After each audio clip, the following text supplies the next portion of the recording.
Hey, how's everyone doing? So, on Friday, April 12th, 2019, I went and saw Kiss in Jacksonville, Florida. Now, this is at the ViStar Veterans Memorial Arena, which I'd never been to. I've never seen Kiss live either, but they are one of my favorite bands. Now, one thing I was really surprised about, they didn't have that much merchandise, and just knowing Gene Simmons and knowing how much merchandise Kiss has, I was super surprised about that. But what I wasn't surprised about was how expensive it was. Now, most of the shirts were like $50, which I think is fucking ridiculous. But as you can see, my dumbass bought it. Yeah, they're really heavy. I'm able to have everybody.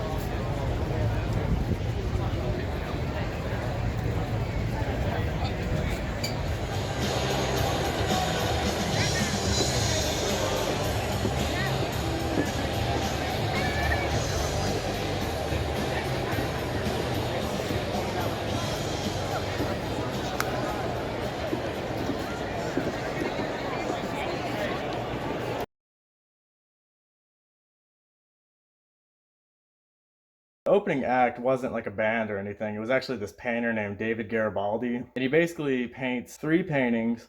And the ones that he did at our show, he did a painting of Angus Young, then he did one of Mick Jagger, then he just did one of Kiss. Super talented guy and pretty entertaining to watch. He also has the artist's music playing while he paints their picture. But he was a little annoying though, because every 2 seconds he was like, "Come on, Jacksonville, let me hear it." I was really expecting a lot of fans to dress up. And don't get me wrong, there were some, but there wasn't nearly as many as I thought there would be. So around 9 o'clock, the lights went down and Kiss was about to come on. It was nearly sold out. They opened the show at Detroit Rock City, which is such a great opener. Crowd was going crazy.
They played all of their hits with just a few lesser known songs sprinkled in. One of the songs they played was Say Yeah from Sonic Boom.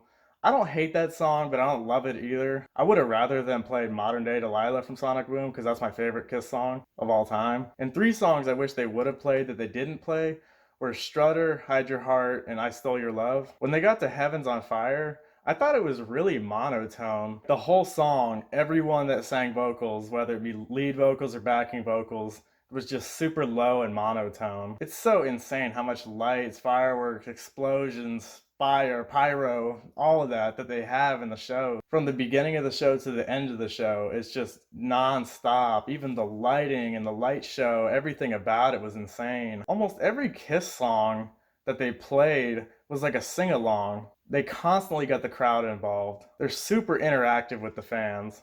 Paul Stanley pretty much talked in between every song and was having a conversation with the crowd all night. But it was kind of cringy just because he did it in like his singing voice constantly.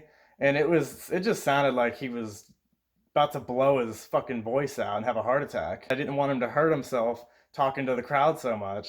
But as far as singing, I thought he did a great job. Now, you might have heard all the rumors that he's lip syncing and using tracks.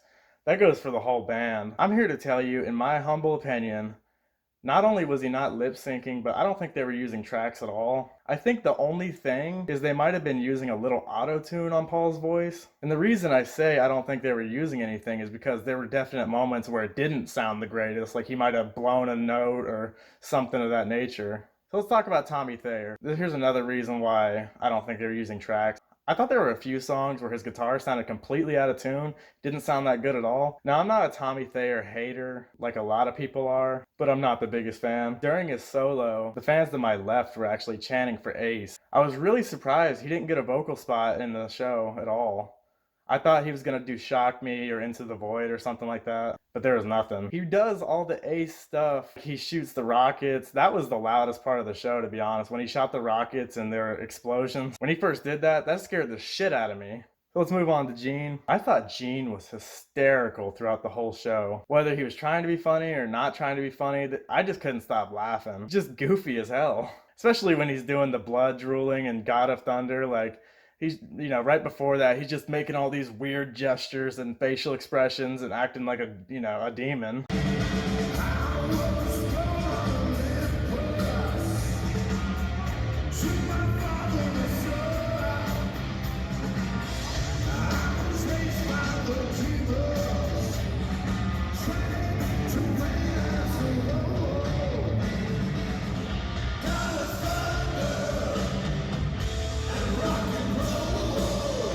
I didn't think there were any bad seats in the whole crowd because pretty much at one point or another, they're gonna be close to you, whether it's during the last song and Gene and Tommy, are craned out into the sides of the crowd, or during Love Gun and I Was Made for Loving You, Paul, zip lines across the crowd. He plays on the small stage in the back of the crowd for a couple songs. Now, the only low point I thought of the show was during the song Let Me Go Rock and Roll. Now, I've never been a fan of that song, and I know it's one of their classics, but I could tell nobody knew that song at all. It seemed like people were kind of getting bored a little bit, and a lot of people were sitting down. But they completely rebounded after that, and after that song, everything else was great, and the fans were into it, and it was electric, and the energy was high, and everything was fine again. Also, I know I sound like a broken record, but somebody ripped ass again. I went to the show with my dad, and he was right next to me. He goes, "Oh my God, did someone shit their pants?" There's so much that goes into these shows. The drums rising. Everybody in the band was playing near the ceiling at one point or another. I really didn't expect to go to this show because of the whole